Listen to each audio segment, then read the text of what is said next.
All right, well, welcome back, everybody. It's Mr. O again. We're doing our third and final PowerPoint in this unit on Rome and Rome geography. Today we'll be talking a little more. Here's our music video, which is hilarious. But we'll also be talking today about the early Roman Republic. We'll talk more about its citizens, some of its social structure. So, of course, you guys will not have access to these links in these videos. But you can definitely search these on YouTube if you're interested. So, all right, here we go. The early Roman Republic. A republic is a form of government in which voters elect officials to run the country, which is how we do it. We elect our congressmen, our senators, and they are the ones who actually make the votes and make the big decisions. In ancient Rome, only male citizens could vote, as we have talked about. And most people living in the Roman Republic were not citizens, however. In fact, this is a very booming metropolis. You don't often think of it this way, but there's people from many different cultures, many different religions are represented. It's much like we are familiar with here in the United States. We have a lot of immigrants, a lot of different types of people. So most of the people actually were not citizens, and of course we had a very large slave population in the Roman Republic. And it says, as a citizen, I serve my republic by voting, paying taxes, and fighting in the army. Sounds pretty familiar, doesn't it? Along with the right to vote came the responsibility of paying taxes and serving in the military.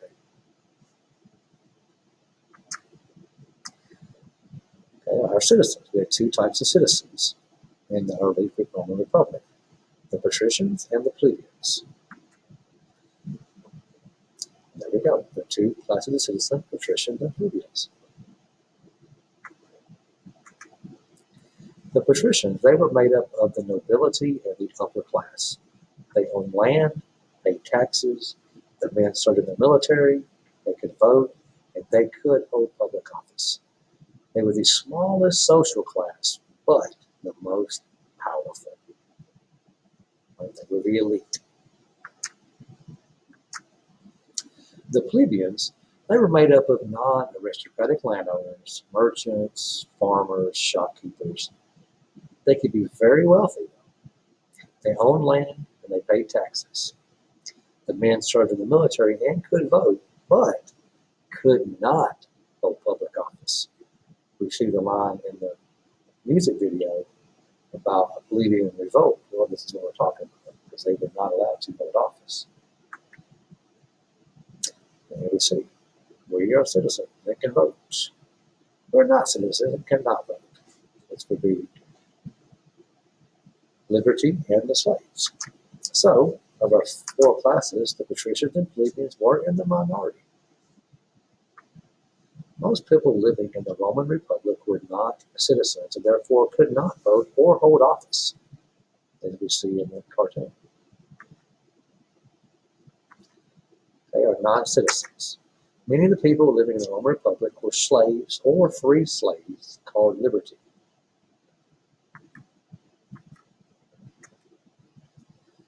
Slavery.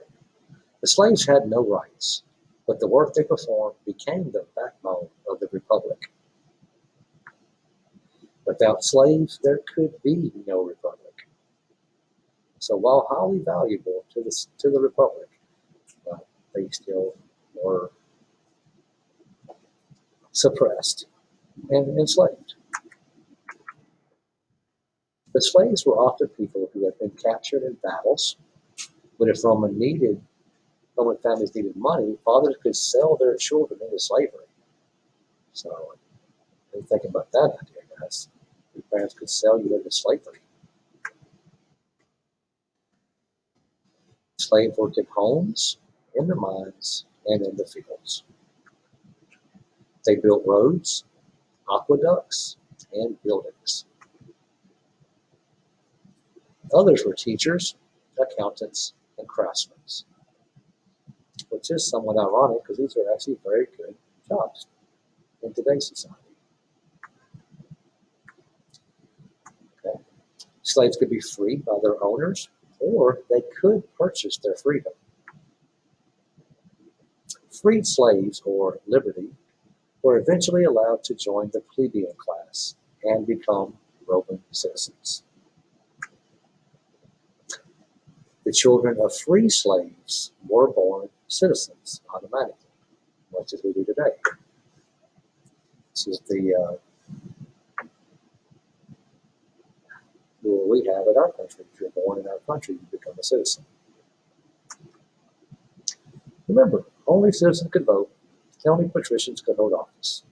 Well, that seems really unfair. And he probably has a point. Conflict of orders. This is the plebeians versus the patricians. The conflict of orders was from 494 BC to 287 BC. It was a political battle between the patricians and the plebeians. In 494 BC, the plebeians went on strike by refusing to serve in the military and setting up their own republic. Since the plebeians made up most of the military, the patricians agreed to compromise and recognize the plebeians' chosen officials and the plebeian council.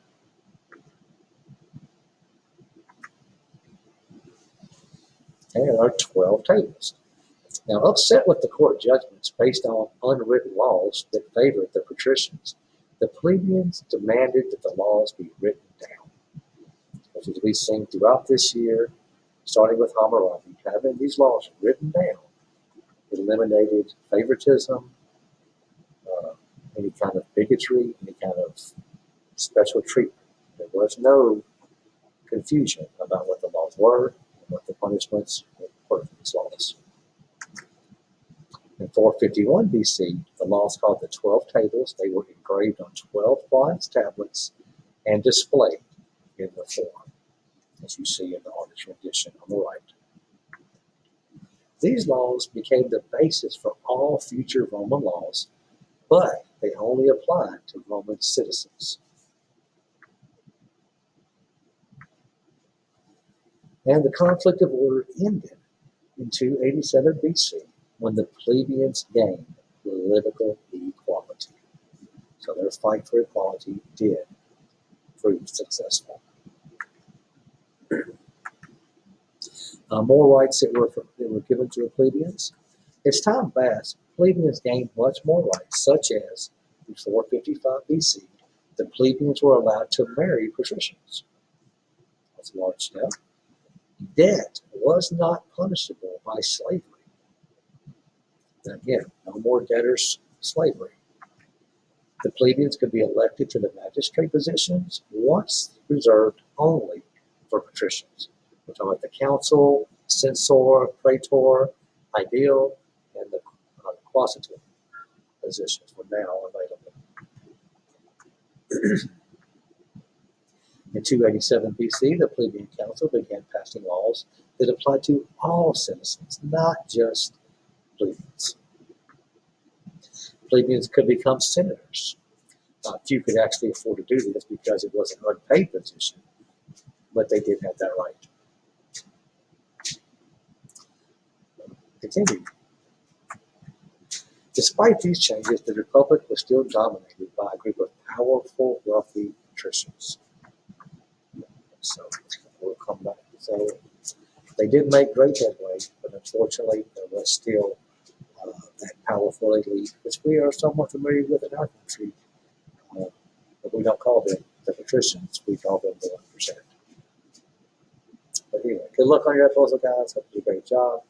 Do not forget, you need to be filling in your guided notes on this slide presentation. This is the third and final unit video of this unit, so we will be reviewing and testing on this. So if you have not completed 1, 2, or 3, go back, rewatch the ed puzzles, complete your guided notes, and be prepared for the review section. Good luck, guys, and have a wonderful day.